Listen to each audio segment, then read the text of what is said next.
HMDA మాజీ director శివబాలకృష్ణను ACB అధికారులు విచారిస్తున్నారు. శివబాలకృష్ణను 6వ రోజు కస్టడీలోకి తీసుకుంది ఏసీబీ. రియల్ ఎస్టేట్ కంపెనీల్లో శివబాలకృష్ణ పెట్టుబడులపై ఏసీబీ ఆరా తీస్తుంది. ఇక పలు రియల్ ఎస్టేట్ కంపెనీ ప్రతినిధుల్ని కూడా ఏసీబీ విచారిస్తుంది.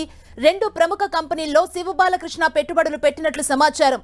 రెరా కార్యాలయంలో స్వాధీనం చేసుకున్న డాక్యుమెంట్లను ఏసీబీ అధికారులు పరిశీలిస్తున్నారు. దీనిపై మరిన్ని వివరాలు మా ప్రతినిధి సునీల్ అందిస్తారు.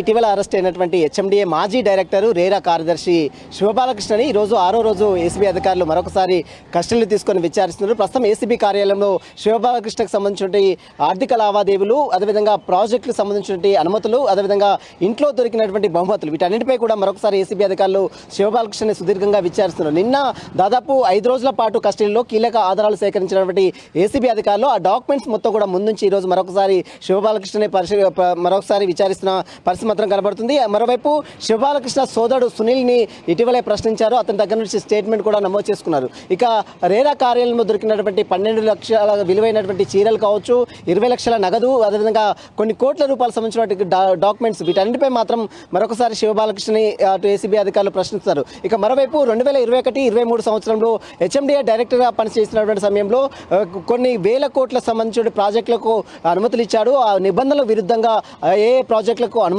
ఇచ్చారు, దానికి సంబంధించిన ఫైల్స్ మొత్తం కూడా ఇప్పటికే హెచ్ఎండిఏ కార్యాలయం నుంచి ఏసీబీ అధికారులు తీసుకొని వచ్చి ఇక్కడ ప్రస్తుతం అయితే వెరిఫై చేస్తున్నటువంటి పరిస్థితి కనబడుతుంది. ఇక మరోవైపు సంబంధించినటువంటి హెచ్ఎండిఏ డైరెక్టర్గా ఉన్నటువంటి సమయంలో శివబాలకృష్ణకు ప్రభుత్వ అధికారులు ఎవరైతే 30 మంది ప్రభుత్వ అధికారులు అండదండలు ఉన్నాయంటూ ఇప్పటికే ఏసీబీ అధికారులు కొన్ని ఎవిడెన్స్ కలెక్ట్ చేశారు. కాబట్టి వారికి సంబంధించిన వివరాలపై కూడా ఏసీబీ అధికారులు శివబాలకృష్ణని సుదీర్ఘంగా విచారిస్తున్నారు. ఈ రోజు మరొకసారి 6వ రోజు శివబాలకృష్ణని కస్టడీలో తీసుకుని ఇప్పటికే అతని సోదరుడు కావచ్చు, బినామీ ఆస్తులకు సంబంధించిన వివరాలు కావచ్చు, మరోవైపు డాక్యుమెంట్స్ ఏదైతే విల్లాలు కావచ్చు, ఫ్లాట్స్ కొనుగోలుకు సంబంధించిన దానిపై కూడా ఇప్పటికే ఏసీబీ అధికారులు కొన్ని డాక్యుమెంట్స్ కూడా సీజ్ చేసుకున్నారు. కాబట్టి ఆ డాక్యుమెంట్స్ కొంత ముందుంచి ఏసీబీ అధికారులు ప్రశ్నల వర్షం కురిపిస్తున్నారు. మరోవైపు 2 రియల్ ఎస్టేట్ కంపెనీలకు పెట్టుబడి పెట్టారు. ఆ రియల్ ఎస్టేట్ సంబంధించిన కంపెనీలు ఏ కంపెనీలు, వాటికి సంబంధించిన మేనేజర్లు ఎవరు, వాటికి సంబంధించి ఎక్కడెక్కడ వీరు రియల్ ఎస్టేట్ వ్యాపారాలు కొనసాగించారు, వీటన్నిటిపై మాత్రం ఈరోజు రియల్ ఎస్టేట్ సంబంధించిన వ్యాపారాలను కొంతమంది తీసుకొచ్చి ఏసీబీ అధికారులు విచారిస్తున్నటువంటి పరిస్థితి కనబడుతుంది. 6వ రోజు విచారణలో మరి కీలక అంశాలు కూడా ఏసీబీ అధికారులు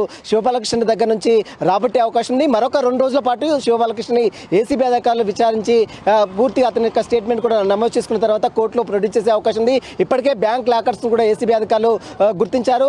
8 బ్యాంక్ లాకర్స్ లో కొన్ని కోట్ల విలువైనటువంటి బంగారు ఆభరణాలు కావచ్చు, కొన్ని నగదు కావచ్చు, కొన్ని డాక్యుమెంట్స్ కూడా ఏసీబీ అధికారులు సీజ్ చేయడం జరిగింది. ఈ 8 రోజుల కస్టడీలో శివబాలకృష్ణ స్టేట్మెంట్ నమోదు చేసుకున్న తర్వాత మొత్తం మీద మరొకసారి అతని కోర్టులో ప్రొడ్యూస్ చేసిన తర్వాత మరి కేసులో ఫర్దర్గా అతను ఇంకా ఏమైనా అరెస్టులు కొనసాగుతాయి, ఎందుకంటే ఇతనికి సహకరించినటువంటి ప్రభుత్వ అధికారులు ఎవరు ఏంటి అన్న దానిపై కూడా ఏసీబీ అధికారులు పూర్తిగా కూపీలాగుతున్న పరిస్థితి కనబడుతుంది. 6వ రోజు కస్టడీలో కూడా మరొకసారి కీలక వివరాలు కూడా ఏసీబీ అధికారులు సేకరించే అవకాశం ఉంది. హైదరాబాద్.